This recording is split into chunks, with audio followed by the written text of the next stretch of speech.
"You're still playing with that fake internet money," my dad scoffed, clinking his beer bottle with my uncle's.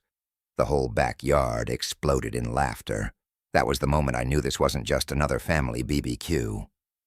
This was going to be the last time they laughed at me, without knowing what I had really done. My name is Eli Granger.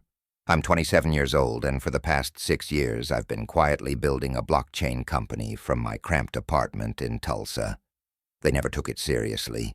To them I was just the kid who dropped out glued to a laptop chasing pipe dreams, while Derek, my brother-in-law, racked up sales commissions and wore watches that shouted success.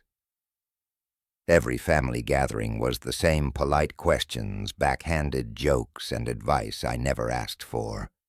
But what no one knew, what no one could have known, was that just 24 hours before this BBQ, I had received a final acquisition offer from a European firm. $27.5 million. After 6 years of failure ramen and 18-hour workdays, it was all real. Not that I told anyone, not yet. As I stood there, beer in hand, listening to them talk like I was still some confused kid, a storm was brewing quietly behind my calm eyes. I didn't need their approval anymore. But something in me wanted them to understand not the money, but what it had cost. I took another sip, watching Derek flash his new Rolex, while my dad leaned in with that familiar tone of concern. He still thought I needed a job at the dealership. I smiled, not saying a word. Because by Monday I'd be wealthier than everyone in that backyard combined. But the real story wasn't about the money. It was what I decided to do with it. And that changed everything. I learned to code when I was 14, hunched over a second-hand laptop my mom bought for $15 at a garage sale. It had 3 missing keys and a battery that only held a charge for 20 minutes. But I didn't care. I'd found something that made sense. Something I could control. While most kids were out playing basketball or glued to their Xbox, I was staying up past 3 a.m., devouring coding tutorials, rebuilding broken lines of code, and teaching myself how the internet actually worked. My parents thought it was a phase like my brief fascination with astronomy, or the summer I tried to become a skateboarder. "He'll grow out of it," they'd say when relatives asked why I was always in my room. But I didn't. I never did. By the time I was 16, I had built my first basic website. Nothing flashy, just a site that cataloged open-source music playlists. I made about $11 in ad revenue in 3 months. But to me that was more thrilling than any A on a report card. That tiny proof of concept lit a fire that never went out. I knew then I didn't want to just play with tech. I wanted to build something real with it. I got a partial scholarship to Oklahoma State and majored in computer science. Everyone expected me to follow the traditional path: internship, entry-level coding job, slow climb up the tech ladder. But by my junior year, I started reading everything I could about blockchain. It wasn't just about crypto. It was about systems. Systems that couldn't be tampered with, couldn't be rigged or corrupted. I saw a future where finance didn't rely on big banks, where ownership could be verified without lawyers, where identity could be secure without government approval. That vision changed me. I didn't want to wait until graduation to start building it. So I dropped out, just like that. My dad didn't speak to me for 3 months. My mom cried. My sister Jessica tried to be the bridge between us, but even she couldn't hide how confused she was. I still remember the night my dad finally broke his silence. He came by my apartment, stood in the doorway, and said, "You're throwing away everything your grandfather worked for. 40 years in the oil fields, so his grandson could go to college, and you walk away from it." I tried to explain about decentralization, about cutting out middlemen, about smart contracts, and the way they could rewrite everything from healthcare to logistics. But within minutes his eyes glazed over, and I could see the wall going back up. He wasn't hearing me. He was mourning a dream that wasn't even mine. So I stopped explaining. I turned inward. I let their opinions fade into background noise and focused on building. While my friends got engaged, bought houses, and took vacations to Mexico, I sat alone in my cramped apartment, surviving on gas station coffee and instant noodles. I took on freelance gigs just to keep the lights on. Most of what I worked on failed. I launched 2 apps that nobody downloaded, a payment platform that crashed after 3 users, and a data aggregation tool that got flagged by a bug I couldn't find for weeks. But with every failure, I learned. I documented every mistake. And slowly I started solving real problems that had never been touched because no one bothered to look at them from my angle. About 2 years into the grind, I stopped checking social media. Watching people my age post wedding photos and dog pics and sun-kissed family moments felt like salt in a wound. I wasn't jealous, I just felt invisible. Like I was building this enormous machine in a cave, and nobody knew it existed. No one could see how close I was getting to something real. And worse, no one would have believed it even if I told them. But one moment still stands out. It was a winter night, 2 a.m., maybe 3.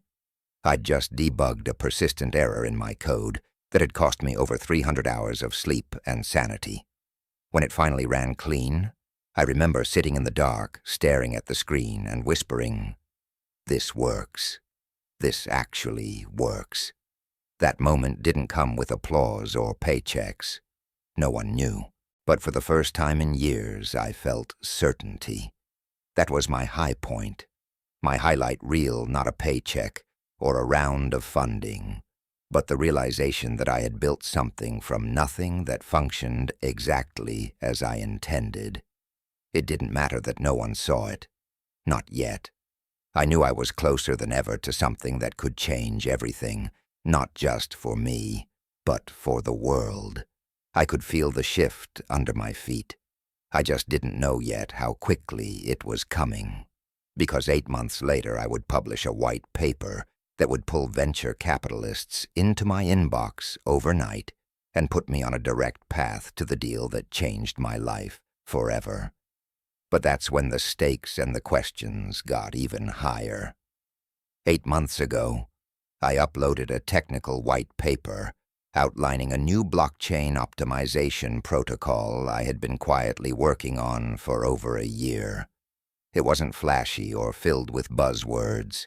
It was dense, mathematical, and unapologetically focused on solving a very specific efficiency issue that had plagued decentralized networks for years. I didn't expect anyone to care. Honestly, I posted it more for myself than for the world. But 3 days later, my inbox exploded. At first, I thought it was spam. "Let's connect. Loved your paper. Can we hop on a call?" Dozens of messages, many with unfamiliar domain names. It wasn't until I saw a LinkedIn message from someone named Allison White at Vertex Capital that I realized this was serious. She asked for a video call. Her message was short. "Your optimization algorithm is groundbreaking. Have you considered what it could be worth?" That question rattled around in my brain like a pinball. Had I considered what it could be worth? Not really. I was just trying to fix something broken. But I agreed to the call. Allison was sharp no-nonsense, and she had clearly done her homework. "We're prepared to offer $3 million for the full rights," she said 20 minutes into the conversation. My mouth went dry. I tried to keep my cool, nodded, thanked her, and politely declined. It wasn't that I didn't need the money. I was still behind on rent, and my car's check engine light had been on for 6 months. But something in me knew I wasn't done yet. I hadn't finished shaping the thing. There was still room to refine the code, to build infrastructure around it. Besides, if they were offering $3 million this early, what did that say about the true value? 6 weeks later, a second offer came in. $8 million. This time from a different firm. I said no, again. Not because I was being greedy, but because I had started to understand something vital. The thing I had created had real, undeniable leverage. And I wasn't ready to give it away, just because I was tired of struggling. Around that time, Jessica called. Her voice was tight, like she was trying to sound casual but couldn't quite hide the concern. "Dad's having some health stuff," she said. "Not serious yet, but they might recommend surgery later this year." I asked if they needed money. She hesitated, which told me everything. "We'll figure it out," she said quietly. After we hung up, I stared at my laptop, the latest $15 million offer open on the screen. It should have felt like a dream, but all I felt was this strange, hollow ache. What was the point of building a smarter financial world if I couldn't even fix the problems in my own family? That's the part no one ever talks about, the disconnect between professional validation and personal belonging.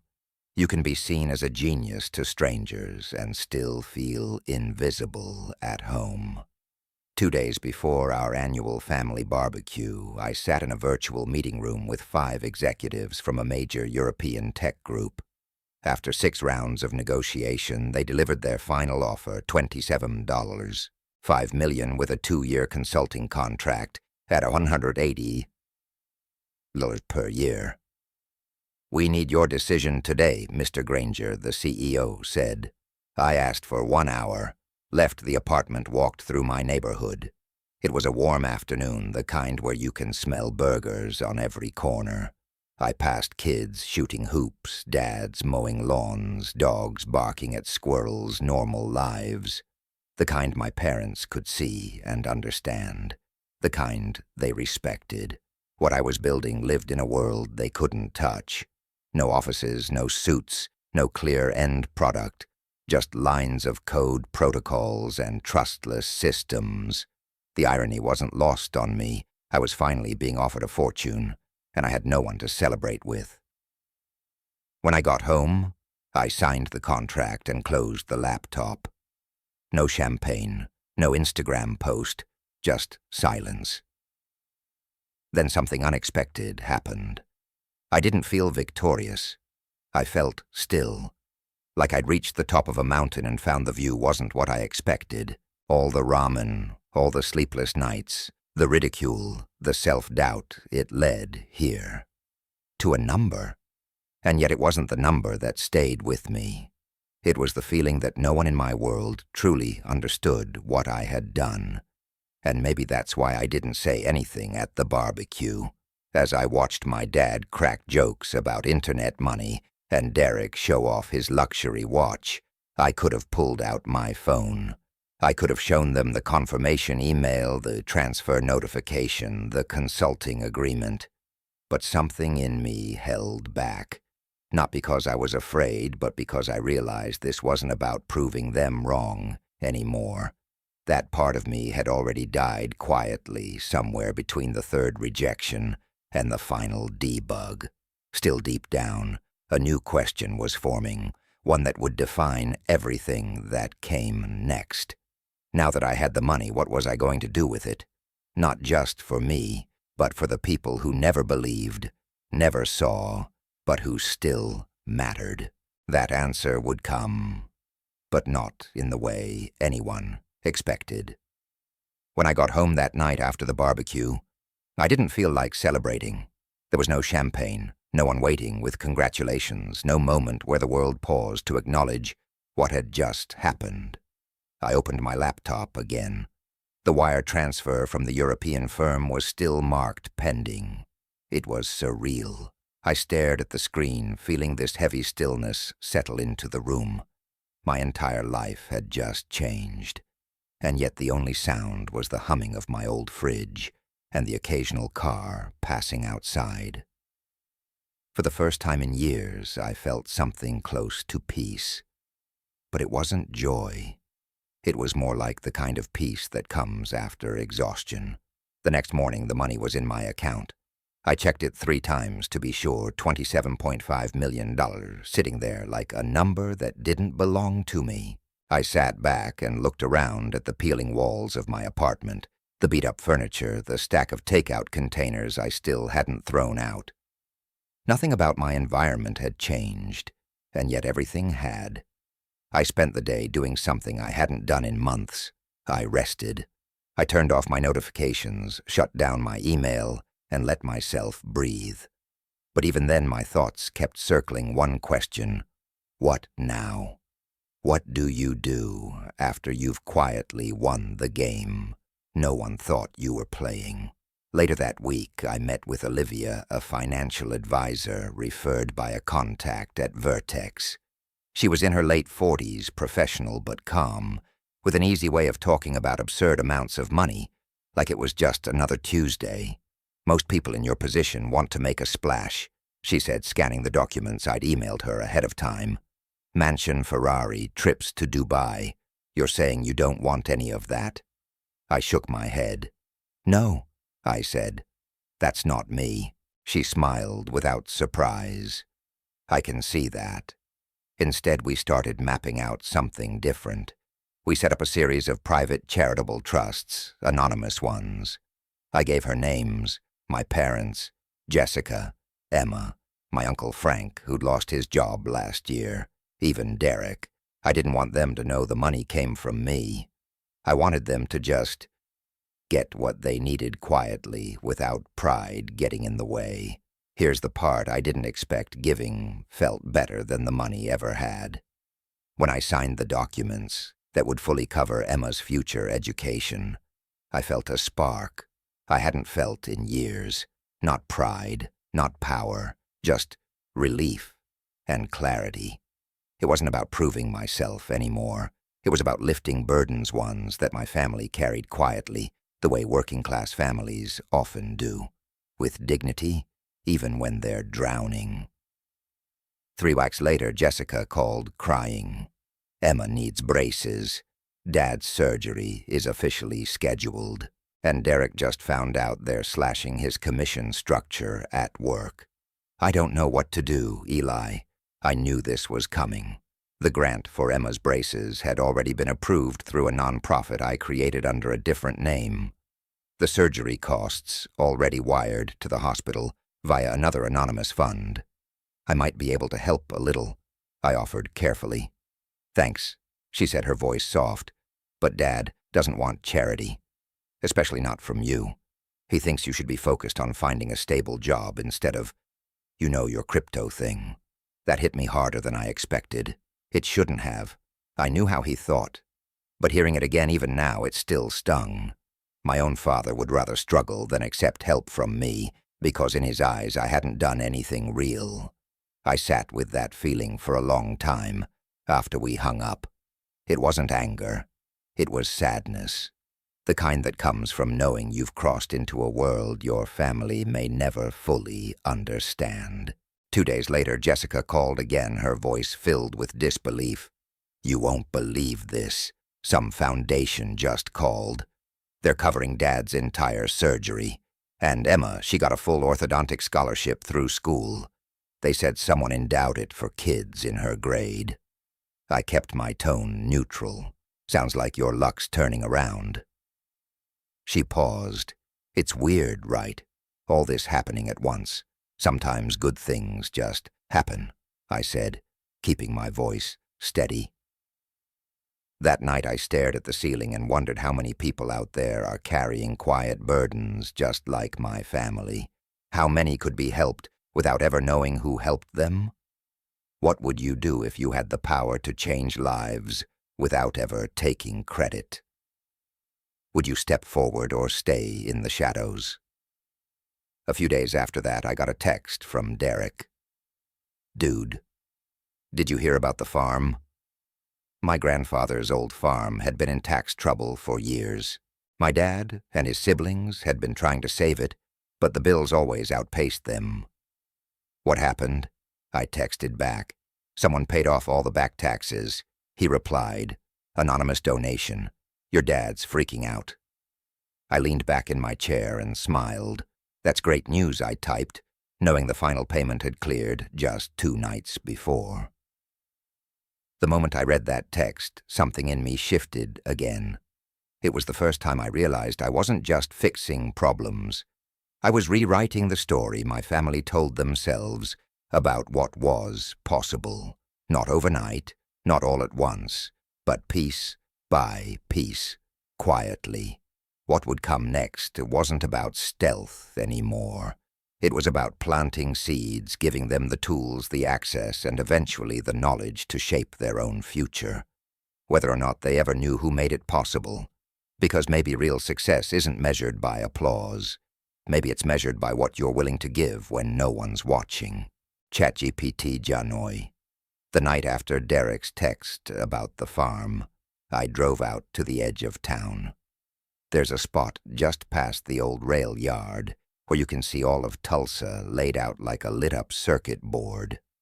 I used to come here in college when I was overwhelmed back when code and class and pressure to follow a real path all blended into noise. That night, I sat on the hood of my old Honda phone in my hand, reading that message again. Your dad's freaking out. Not because of a problem this time, but because the problem had disappeared, and he didn't know why. A few days later, my parents hosted a small gathering to celebrate saving the farm.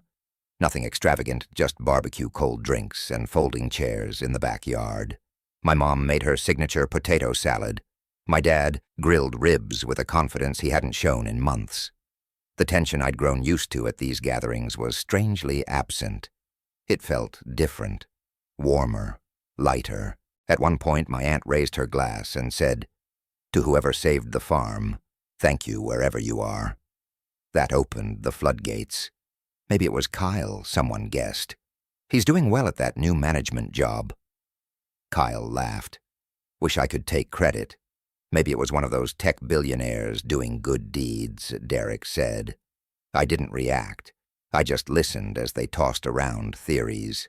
My dad pointed a thumb at me and chuckled, definitely not Eli's internet money. The old sting of dismissal was still there, but this time the bite was softer. It sounded more like a joke than a judgment. I raised my glass with the others, said nothing, and let the moment wash over me. That was the highlight. Not the money, not even the solution. It was the silence, the realization that for the first time my father wasn't looking at me like a disappointment.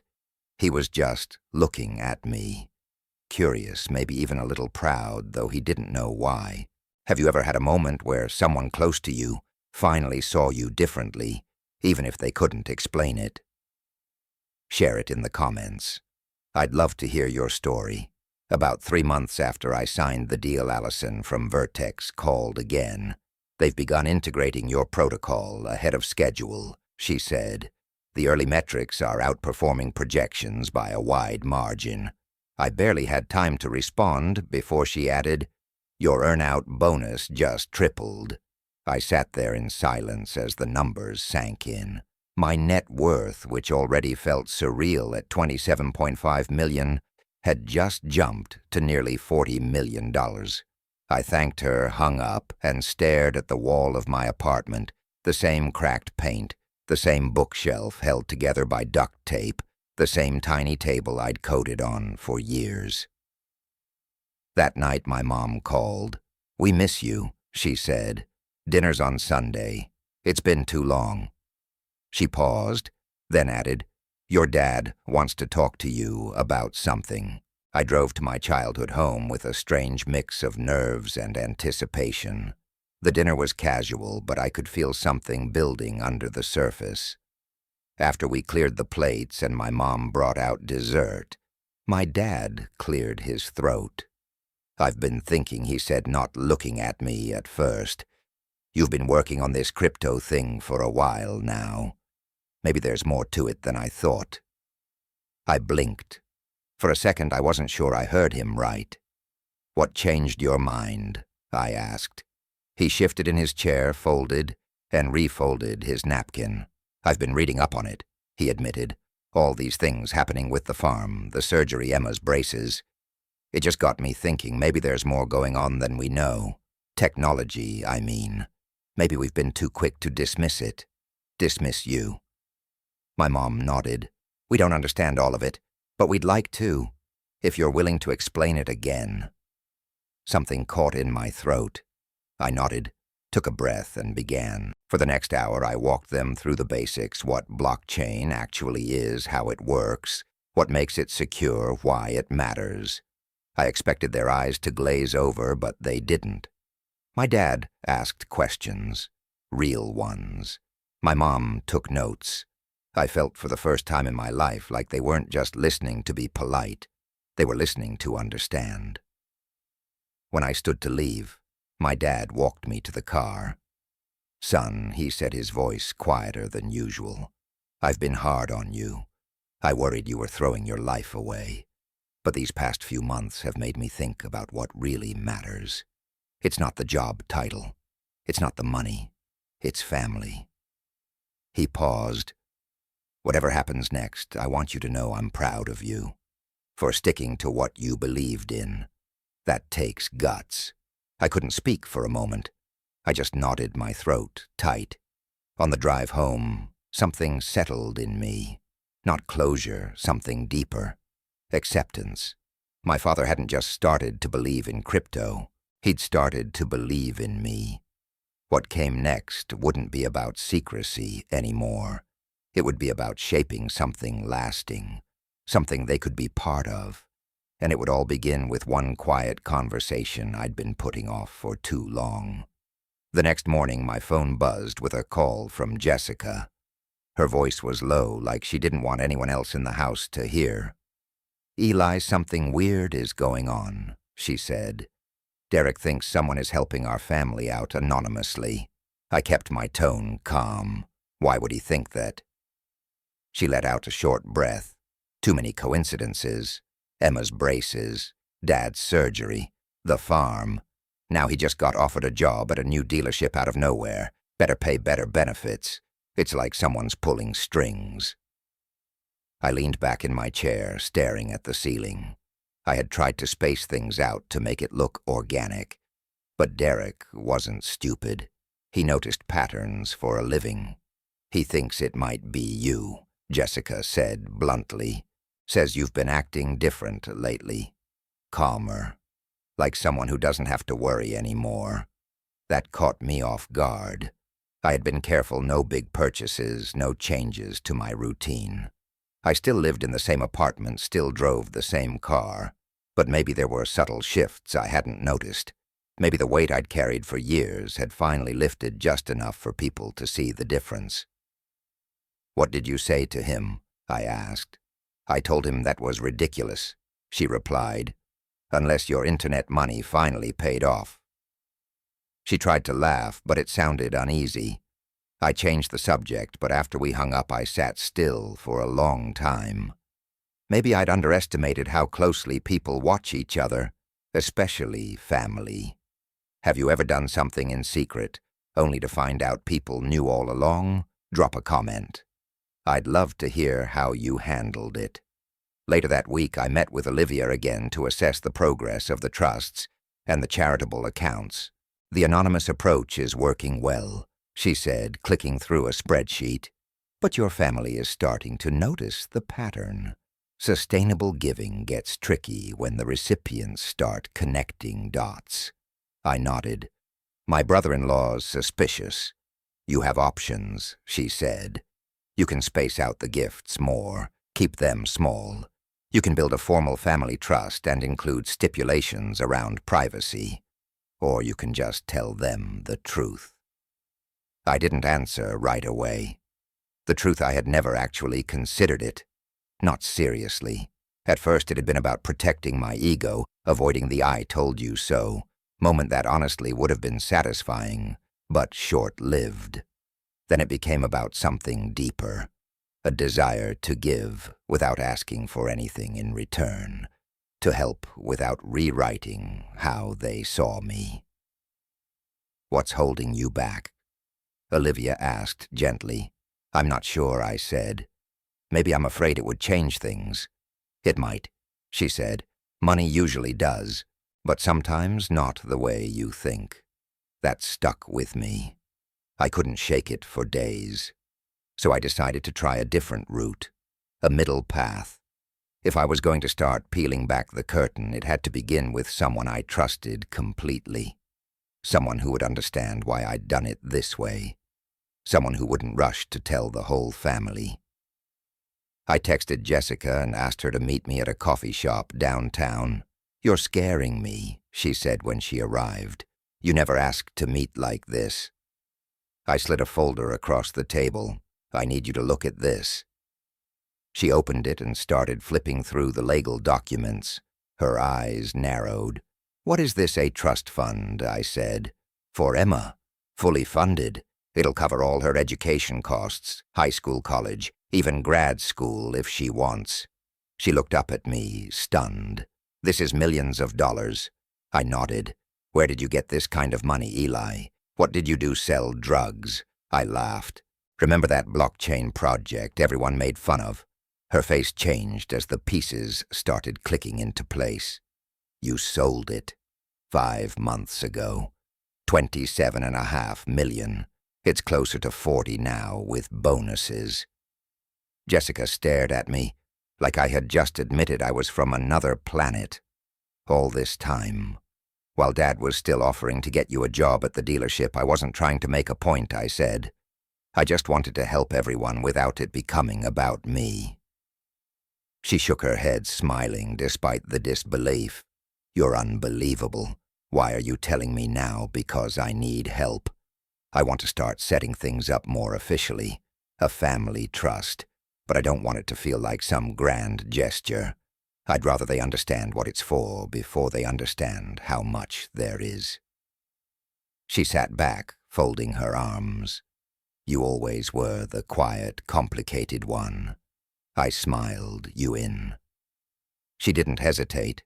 Of course, over the next few weeks, Jessica helped me plant seeds.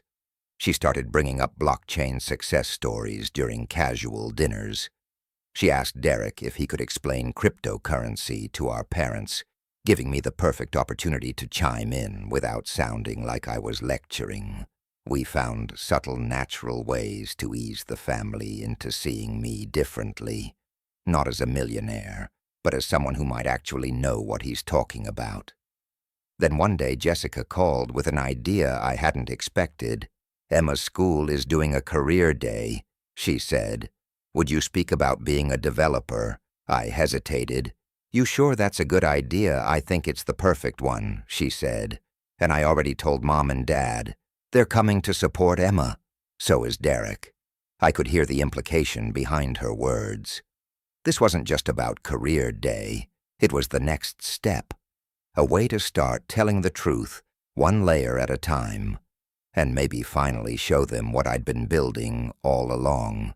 Career day at Emma's middle school fell on a Friday morning, exactly 6 months to the day, since I signed the acquisition deal. I woke up early, too early, staring at the ceiling for a while, before getting dressed. I didn't put on anything flashy, just a clean button-down jeans and the same old sneakers I'd worn for years. I didn't want to walk in there looking like I'd suddenly made it. That wasn't the story I came to tell. The cafeteria had been transformed with folding chairs, banners, and cheap coffee for the parents. Posters on the walls read, "Inspire the Future," in bold lettering. I saw Emma waving from across the room. She looked excited and nervous, standing next to a table labeled Tech and Engineering. Jessica stood beside her, giving me a subtle nod. My parents were near the back of the room, sitting together, whispering about something. Derek leaned against the wall with his arms crossed, watching everything with quiet curiosity. When it was my turn to speak, I stepped onto the small platform and faced a room full of 12-year-olds, their teachers, and more than a few skeptical parents. I started simply. 6 years ago, I dropped out of college to work on something no one in my family understood. They thought I was making a huge mistake. I glanced toward my parents, not accusing, just honest. They worried about me. And to be fair, there were a lot of nights I worried too. A few of the kids fidgeted. A couple looked bored, but the adults were listening. I continued. I was building a blockchain protocol. At the time, most people just thought it was internet money. But I wasn't trying to get rich. I was trying to solve a technical problem that had never been solved before: how to make decentralized systems faster, and more secure. Somewhere in the crowd, a teacher leaned forward. A few parents whispered to each other. I didn't have investors. I didn't have a team. I had ramen noodles, energy drinks, and a lot of failed code. I missed weddings. I missed holidays. I missed a lot of things. And yes, people laughed. Not because they didn't love me, but because they couldn't see what I saw. Then I paused. 6 months ago, I sold that protocol to a European firm for $27.5 million. The room went completely silent. You could have heard a pencil drop. My dad's mouth opened slightly like he was about to say something and forgot how. My mom covered her mouth with one hand. Derek stared at me like I was a stranger. But that's not the important part, I said. What matters is that success doesn't always look the way we expect it to. Sometimes it looks like failure for a long time. Sometimes it wears old clothes and drives a 10-year-old Honda. Sometimes it eats alone while everyone else is toasting promotions and new homes. I turned to the students. Whatever your dream is, don't wait for permission. Don't let someone else define what your success is supposed to look like. Then came the moment I'd been planning for weeks. I've also set up a technology grant for this school, I said. Every student here will have access to a computer and coding classes starting this fall. And yes, Emma was my inspiration. I looked down at her, and she beamed. That was the highlight, watching her eyes light up, not just because her uncle did something cool, but because she could see what was possible. If you've ever had a moment where you saw a younger version of yourself in someone else and wanted to give them a better shot like this video, and let me know in the comments what you'd change for the next generation. When I stepped off the stage, Emma ran up and hugged me. That was awesome, Uncle Eli. I held on to that moment. It was pure, real. Then I saw my parents slowly approaching. My dad looked unsure, his face pale but focused. 27 million, he asked quietly. That's true? I nodded. Actually, it's closer to 40 now with the earn-out bonuses. My mom started crying, not loudly, just quiet tears that slipped down her cheeks. My dad stared at the floor for a moment. The farm taxes, he said. Emma's braces, my surgery. I nodded again. That was you, I just wanted to help, I said, keeping my voice steady. Not for credit, just because I could. Derek stepped forward, extending his hand. I knew something was up, he said. Didn't guess it was this.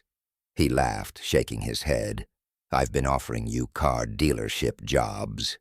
They were good offers, I said. Just not my path. 2 weeks later, we helped my parents move into a new home, a modest but comfortable one with no stairs to strain my dad's recovering knee. It was closer to Jessica and Emma, with a backyard that reminded us all of the old house, just more manageable. They knew now that the family trust had paid for it. But what mattered more was how they accepted it. There was no awkwardness, no resentment, only quiet gratitude and a strange new peace I hadn't seen in years. While unpacking boxes in the garage, my dad held an old tackle box and said, Still don't understand exactly what you invented, but I'm trying to learn. That's all I ever wanted, I said. And it was the truth. That evening we all gathered for dinner on the back patio. The sun was going down. Emma was showing my mom how to buy her first Bitcoin using a smartphone app. Derek talked excitedly about some online coding classes he'd signed up for. Jessica had quit her accounting job to start her own small practice, funded quietly through the trust. Watching them talk, laugh, and lean into this new chapter, I realized the money had changed things, yes, but not the way I'd feared. It hadn't created distance. It had built a bridge. And what came next would take that bridge even further. ChatGPT Junnoy. The night after our family dinner on the back patio, I stayed up late sitting at my desk. in the same apartment I hadn't bothered to move out of. I stared at a blank document, trying to organize the next phase of my plan. The truth was, I'd done the impossible. I had changed my family's life without breaking their pride. They knew now, but they didn't treat me differently. Not in the way I had feared. There was no groveling, no awkward distance. Just small, subtle moments that proved something important had shifted. Trust, respect, curiosity. What they didn't know yet was that I wasn't done. Not by a long shot. That trust I was building. It wasn't just emotional, it was structural. It was time to turn this private generosity into something sustainable. I wasn't interested in being a silent benefactor anymore. I wanted to create something real, something that could help for generations without requiring secrecy or disclaimers. So I called Olivia again. "I want to take this a step further," I said. "I want to set up a formal family trust, something long-term with guidelines, protections, and transparency." Olivia didn't even flinch. "Good," she said. "That's smart. But you'll need a clear plan for how and when to introduce it. You've shifted the family dynamic. Let's not fracture it now by moving too fast." I agreed. So Jessica and I spent the next few weeks drafting a strategy. The trust wouldn't just be about giving, it would include education funds, business seed capital, medical emergency reserves, and family planning resources. We named it after our grandfather, the man who had once swung a sledgehammer in Oklahoma oil fields, so his family could go to college. We called it the Granger Foundation. The highlight came during a quiet Sunday lunch at Jessica's house. My dad was flipping burgers, and my mom was showing Emma how to plant herbs in little ceramic pots on the porch. Derek had brought over a pie, and for once no one was talking about money, or jobs, or bad luck. Jessica nudged me and said, "You ready?" I nodded. I stood up and cleared my throat. "Hey everyone, I've got something I'd like to share." The conversation stopped, but the atmosphere stayed calm. They were listening. That was already progress. I've been working on a way to help us stay ahead, not just for emergencies, but long-term. I've set up something called the Granger Foundation. It's a trust fund designed to help with education, health costs, retirement, even new businesses if any of you ever want to take a leap. They stared at me. My dad's brows furrowed. "A trust," he asked. "For us, for the family," I clarified. "For now. And for the future. It's built to last." Jessica's been helping me with the details. It's not about handing out money. It's about building something permanent. Something that lets all of us stop scrambling when things go wrong. For a moment, no one said anything. Then my mom spoke first. "You thought about all this by yourself?" I nodded. "I've had time to think, and resources I never expected. I don't want to wait until things fall apart to fix them. I want us to live without fear." My dad looked at the ground, processing. "Is it anonymous?" he asked. "No," I said carefully. "Not anymore. I don't need to hide it now. I just need you to know it's not about me showing off. It's about all of us rising together." That landed. He nodded slowly. "I don't understand half of what you do. But I do know this: when your grandfather passed down this land, he said something I never forgot. A legacy isn't what you leave behind. It's what you build while you're still here." This feels like that. That was the moment. The bridge had been built, but now the first real step was taken across it. That night, Jessica and I stayed up late, finalizing the first wave of initiatives from the trust. We approved a college savings account for Emma, a small business loan for Derek. He'd recently expressed interest in opening a used car lot of his own, and a medical care reserve for our parents. Every detail was backed by policy, not emotion. That was the point. This wasn't charity, it was strategy. In the days that followed, I started noticing the difference. My dad began asking real questions about crypto, not to challenge, but to learn. My mom started reading articles Jessica casually printed and left by the coffee pot. Derek showed me a pitch deck he'd made for his car lot idea, complete with a proposed budget and marketing plan. Emma began researching women in tech for her class project. Our family dinners started including conversations about finance planning and remarkably possibility.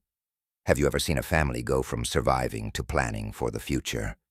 If so, I'd love to hear what that transition looked like for you. Leave a comment below and tell me what your family needed to finally breathe easier. As fall approached, I started preparing for another big moment, one I hadn't expected to feel nervous about. Emma's school had invited me to attend a district-wide education conference to talk about how the grant had impacted her school's access to tech. But more than that, they wanted to discuss expanding the program. I'd gone from being the guy no one understood to someone the district saw as a resource. And yet as I stood outside the school gym on the day of the event holding my notes, I wasn't thinking about tech.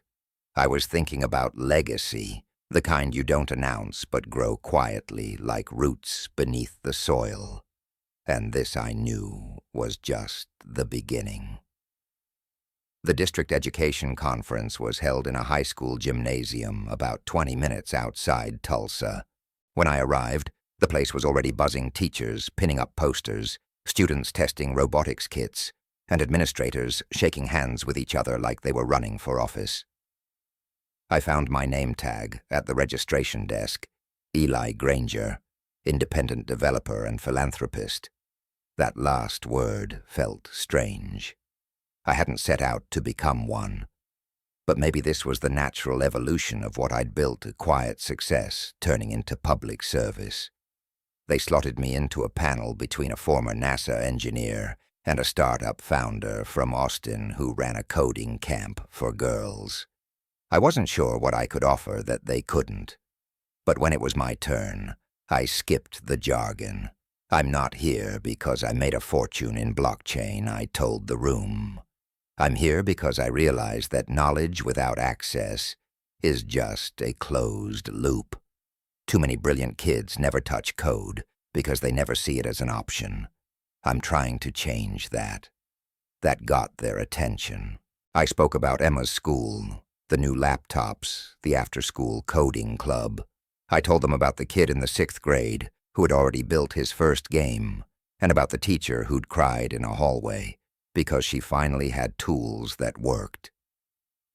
Real stories, measured outcomes, no hype, no pitch deck, just change that started small and scaled fast. Afterward, 3 superintendents approached me asking how they could bring the program to their own schools. I handed them copies of the open-source curriculum my team had assembled, along with the funding criteria we'd built into the Granger Foundation. We don't give blank checks, I told them, but if you're serious, we'll back you. Just show us the plan. That was the highlight of the day, real leaders, real impact, no middlemen. If you've ever had a moment where something you built finally became useful to someone else, not just impressive, but useful, drop a comment and tell me what it felt like. For me, it was better than the paycheck. Driving home, I thought back to when I first started learning to code. 14, no guidance, no support, just a second-hand laptop and a hunch that there was more out there than what I'd been told. Now kids like me had a pathway, and better yet, families like mine were starting to believe that tech wasn't the enemy, it was a tool. One that, when used right, could pull people up instead of leaving them behind. The next weekend, I was back at my parents' house. Dad was in the garage tinkering with an old weed trimmer, pretending it still had life in it. I handed him a sandwich and sat next to him. "You remember that career fair?" he asked. "Hard to forget," I said. He nodded. "You surprised us all, but you didn't just make money, you made something stick." That was as close as he'd probably ever come to saying he was proud again. But I didn't need more than that. Sometimes just being seen is enough. Later that evening, we gathered around the dinner table. Again, Jessica, Derek, Emma, my parents, and me. Emma shared her idea of organizing a girls' coding night at school. Jessica mentioned one of her accounting clients was interested in applying for a small business loan through the foundation. Derek had officially registered a business name, Granger Auto Group. My mom passed the bread basket and casually asked, "Do you think I could learn how to buy Ethereum?" It all felt surreal. This wasn't the same family I had grown up with. This was a new version, wiser, more open, willing to evolve. And it wasn't because I had waved around a bank balance. It was because I had been patient. I had let them come to their own understanding on their own timeline. Later that night, Jessica and I sat outside, watching Emma play with the neighbor's dog in the yard. "You ever think about what would have happened if you hadn't taken the offer?" she asked. I shook my head. Sometimes, but not in a regretful way. More like, how long would I have kept going if nobody had ever noticed? She looked at me. They noticed, eventually. Then she added, "But you were doing the right thing, even before they did." That stayed with me.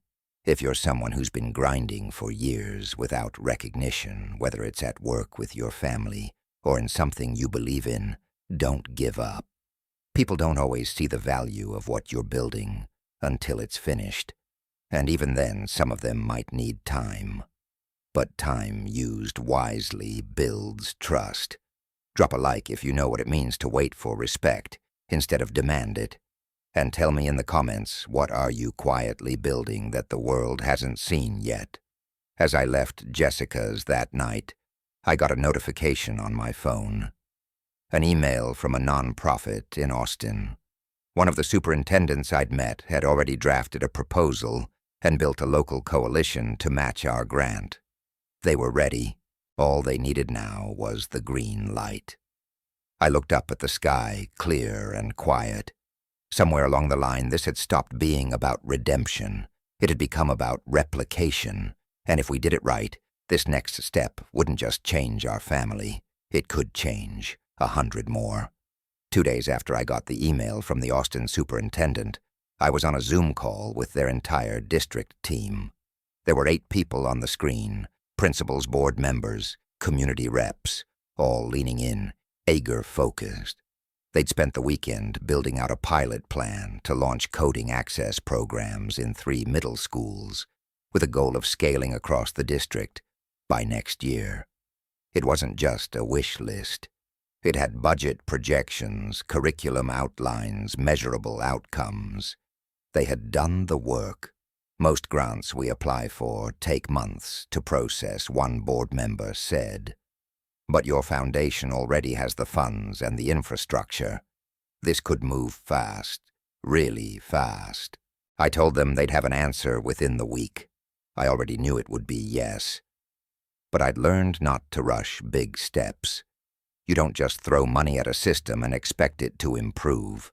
You listen, you partner, you build something rooted. That night I called Olivia and walked her through the Austin proposal. "This one's different," I said. "It feels ready." She reviewed the documents and agreed.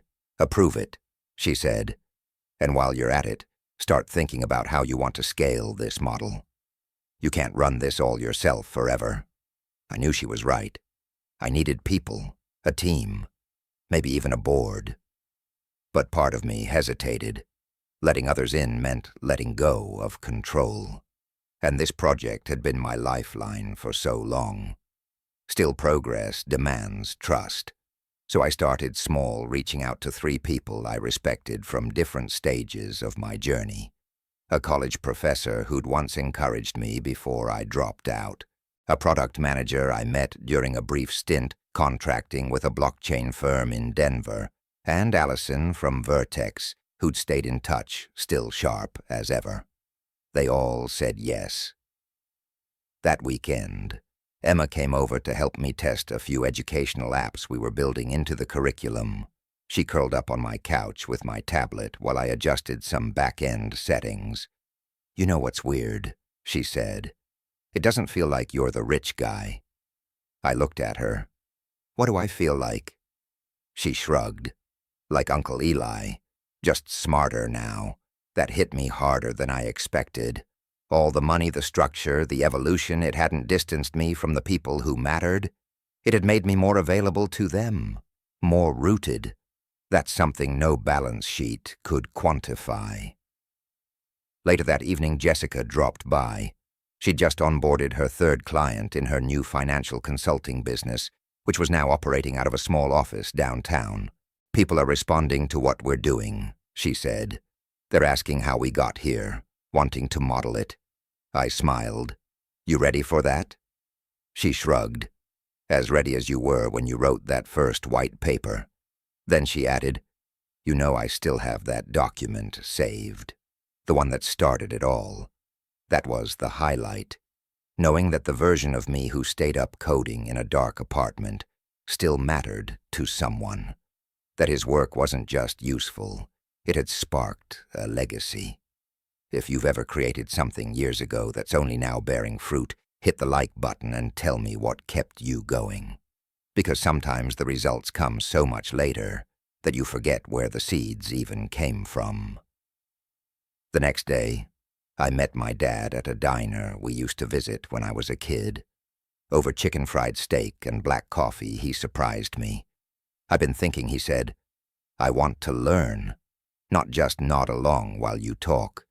I want to actually understand the stuff you're building."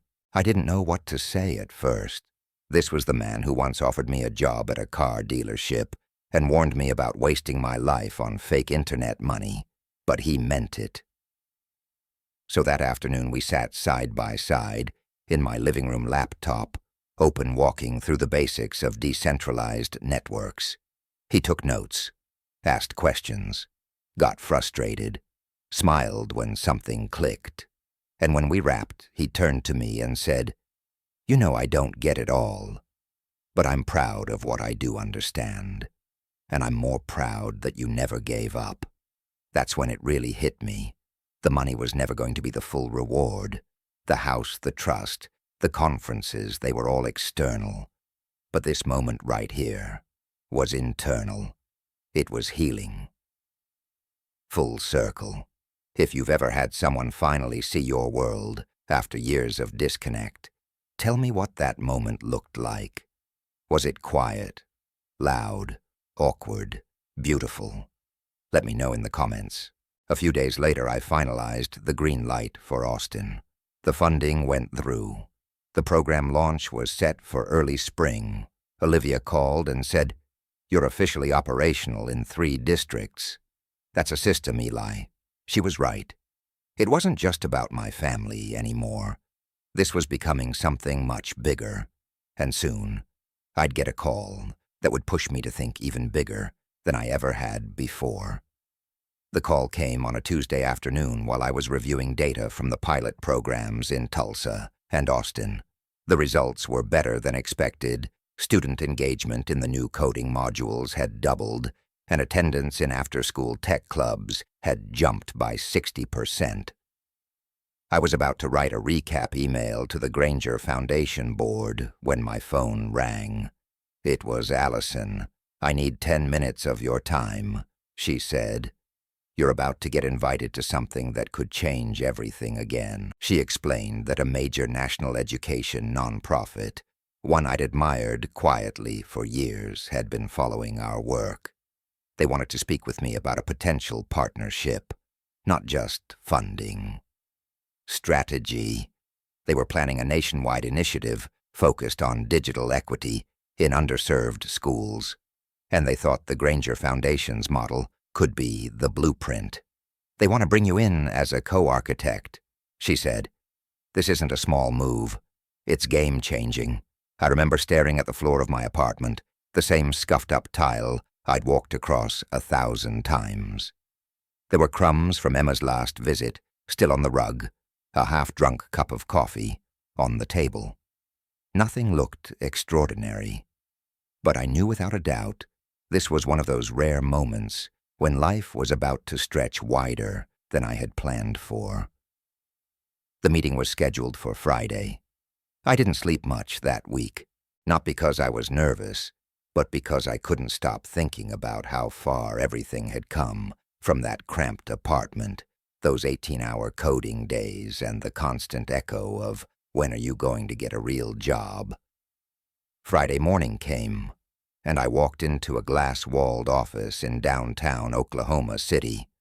The nonprofit's leadership team greeted me warmly.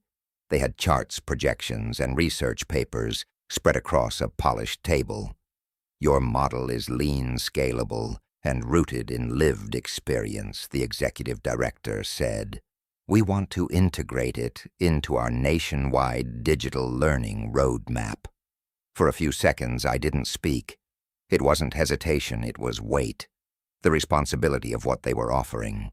My family had been my original reason. The people I loved who needed help, but couldn't see the world I was trying to build. Now they did. And now that world was expanding. The meeting lasted 2 hours. I walked out with a draft partnership agreement, a list of states where pilot expansions would begin, and a quiet sense that I was no longer just writing code or funding schools. I was reshaping something bigger than I'd ever imagined. That night I visited my parents. My dad was watching an old Western in the living room. My mom was in the kitchen baking something that smelled like childhood. I told them about the meeting. Not the numbers, just the mission. "They want to use our model," I said, "nationwide." My dad sat forward slowly. "Your model? The one we've been building?" I said, gesturing between all of us.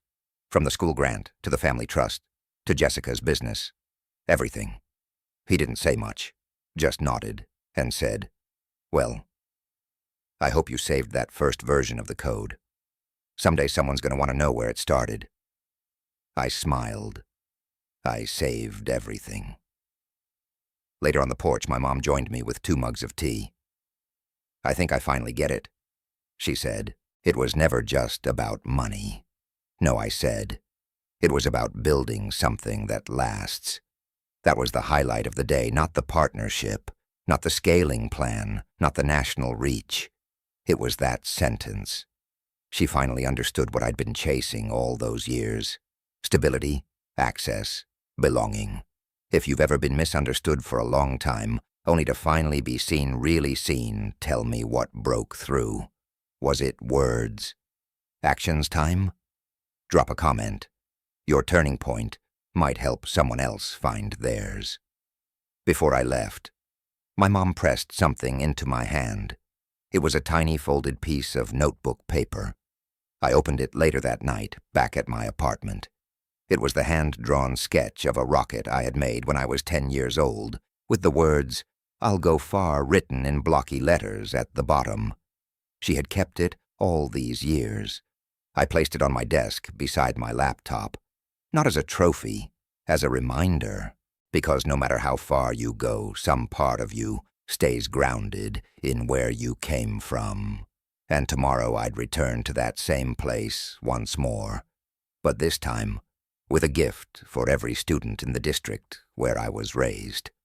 The following week, I stood on the auditorium stage of my old high school, the same building where I once ate lunch, alone, headphones on, buried in code tutorials instead of conversation.